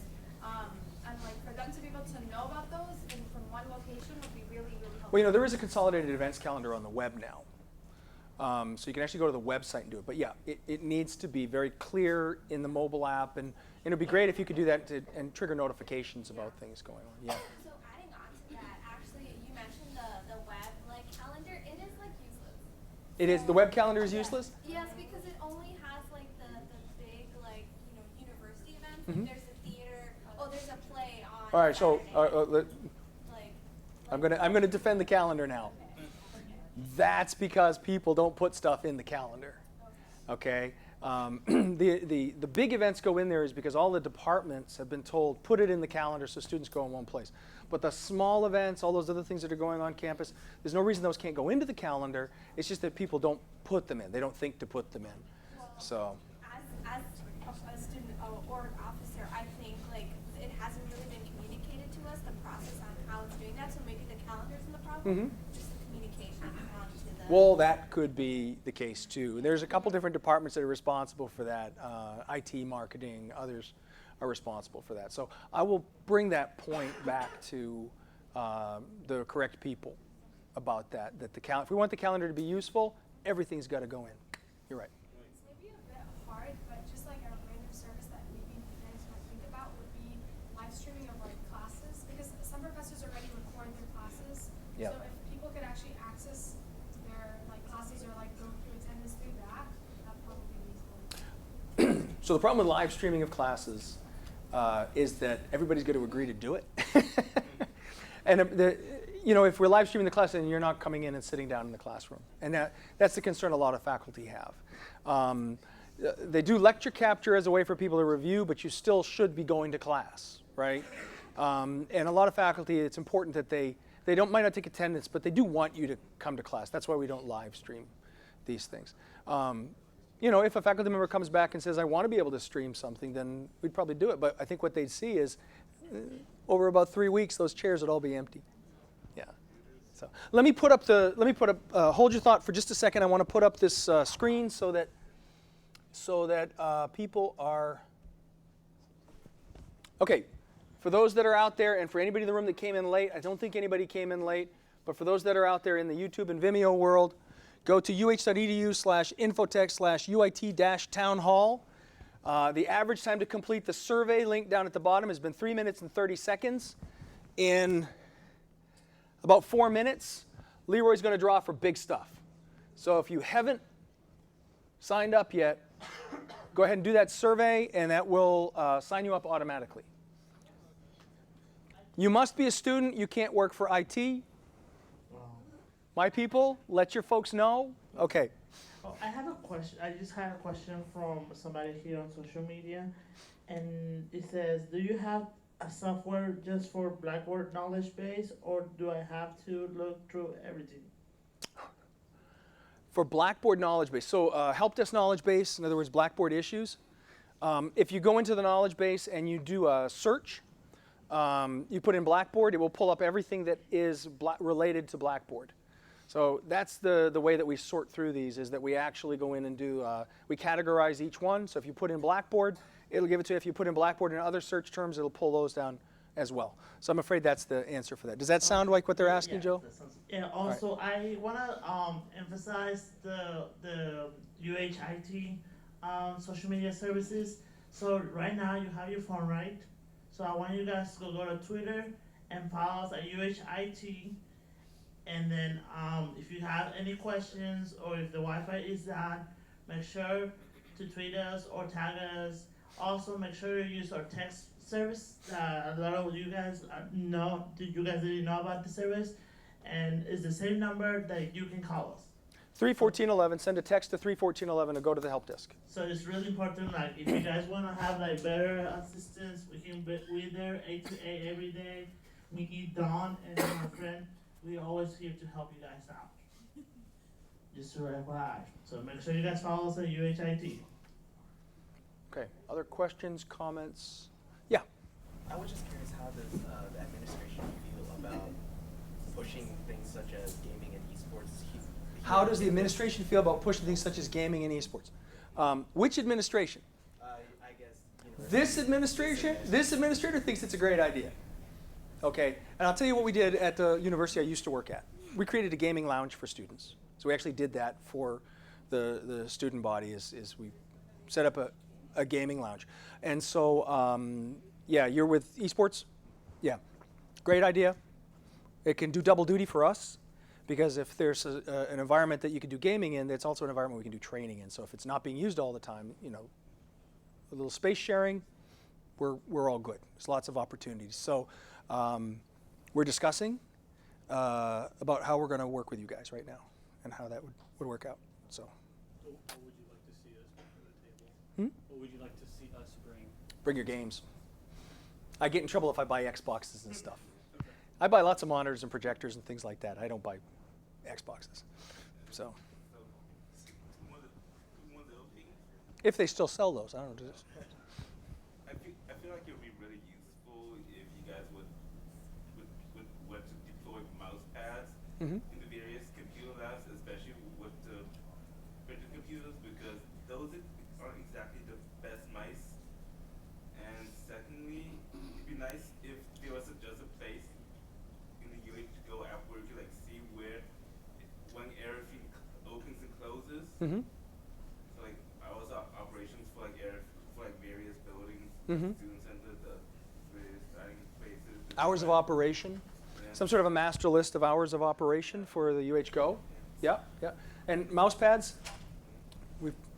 Problem with mouse pads. Well, first off, the library, I don't control the library lab. That's the library that does that. In the residence halls, that's an area that we support. So that would be a possibility. The problem with mouse pads is you put a good one in, it disappears. So we can keep putting mouse pads in over and over and over again. We, you know, we try to provide as best we can, but we can't keep track of it. Yeah. I guess glue it to the desk. Yeah. Nail it to the desk. Yeah. We just glue it down. Yeah. So I just noticed that you said that you plan on buying monitors and several of that type of things. But what about towers? Like, I have a couple friends in GCU, which is a Grand Canyon University of Phoenix, and they have an esports arena where they have their own towers where the teams go and basically practice together. So like the Overwatch team, Rainbow Six team, anything like that, they would go and practice there. So what's your stance on that, on providing towers for PC gaming? We need to meet with you guys and see what the configuration looks like.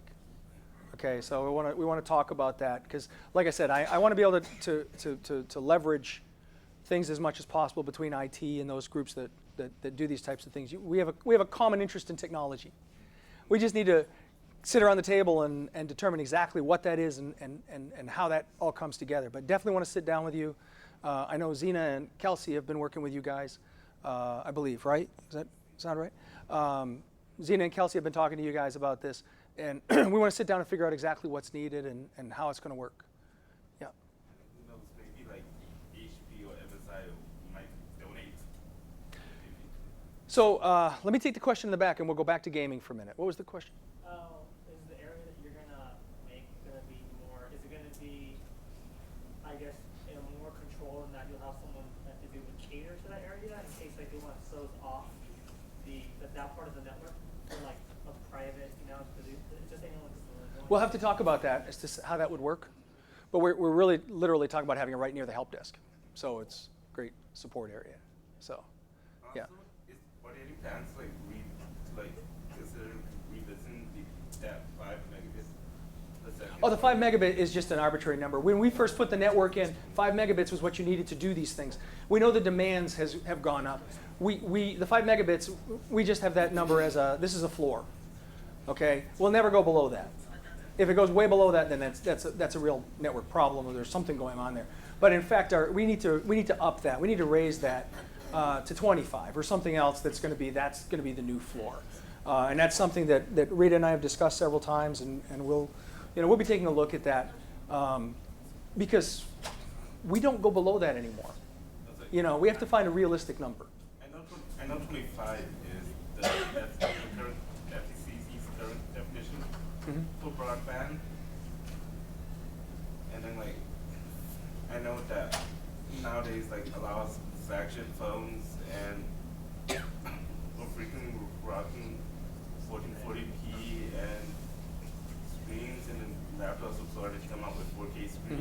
Mhm. So It does consume a lot more. Yeah, absolutely. And no, we're definitely, that's not the number you need to worry about. The number is what we're realistically hitting. So let me talk about gaming again for a minute, because there's something that we did a few years ago. Now, how many years ago, Leroy? How many years ago was gaming night? It's been, yeah, well, at least that, because we still had Maru, so it's got to be 4 years anyway. So 4 years ago, when the Student Center first opened, we took the lobby out there. We brought in a bunch of monitors. We brought in a bunch of projectors. And on all the tiers down there in the lobby, we set up gaming systems all the way down. We set them up all the way around the back. We had kind of a little gaming tournament. It was sponsored by our Wi-Fi provider at the time. So it had to be 5 years ago. Now, we're interested in possibly doing that again this year, because we had such good feedback from that. And we did giveaways then as well. And so we wanted to, we've been talking about bringing that back, so this might be an opportunity to work with you guys to bring that back this year. So we'll talk more about that. We got a number of different things we'd like to bring forward. But that was a lot of fun. We had a huge turnout for that. We gave away a lot of nice prizes.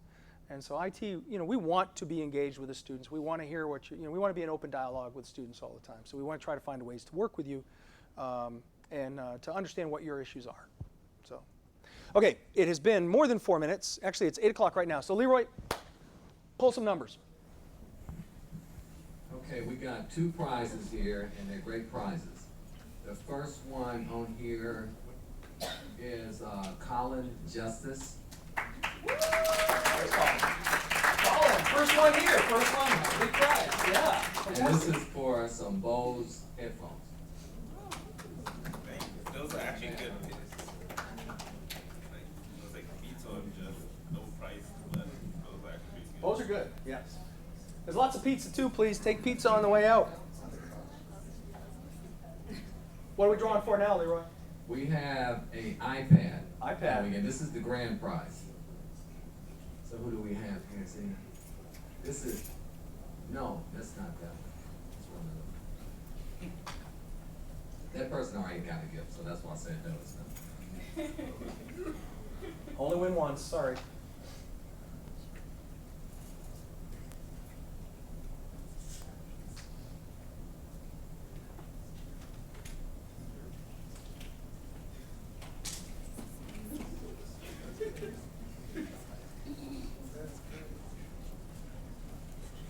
I feel like you should do it. They want to be extra careful with the iPad. They want to make sure they do this right.